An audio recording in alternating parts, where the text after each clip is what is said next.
Kaibigan, bakit nga ba nakakatulong ang spirulina sa ating mga diabetic mga kaibigan? Unang-una mga kaibigan, ang spirulina ay isang superfood, no? Mayaman yan sa protina. Alam naman natin na ang protina ay ginagawang amino acid yan para sa ating immune system at pangalawa para sa ating mga hormones mga kaibigan. Alam nyo kasi ang insulin ay isang hormones na ginagawa sa pancreas, no? So yung pancreas, yun ang nagbibigay ng insulin para ma-regulate yung glucose, no?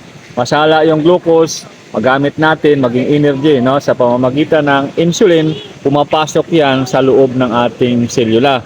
Kaya ang spirulina mga kaibigan, ang pinakamataas na may protein content sa lahat ng plant-based protein.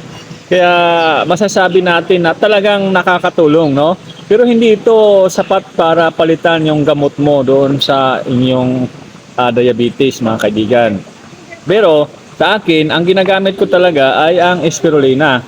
Dahil alam ko at tested ko na nakakatulong sa akin, no, sa pagpababa ng aking blood sugar. Pero hindi lahat ng tao ay hiyang mga kaibigan, no? Hindi po ito pwedeng ipalit sa natural na gamot na binibigay ng doktor. Ito ay supplement lamang para kahit pa paano mabawasan, no, yung inyong blood sugar sa pamamagitan ng araw-araw na pag-inom ng spirulina mga kaibigan. Ngayon, kung gusto mong masubukan mga kaibigan, ilalagay ko lang dyan sa description yung ating contact number para mabigyan kita kung saan pwede makabili mga kaibigan. Okay, so maraming salamat at huwag niyo rin kalilimutan mag-subscribe, mag-like at mag-share ng ating mga video. So nandito tayo ngayon sa isang napakagandang resort sa Palawan, no? So kung nakikita nyo, ito yung ating background, no? So iikot tayo, ayan. Sa malawak na karagatan ng Coron, Palawan mga kaibigan.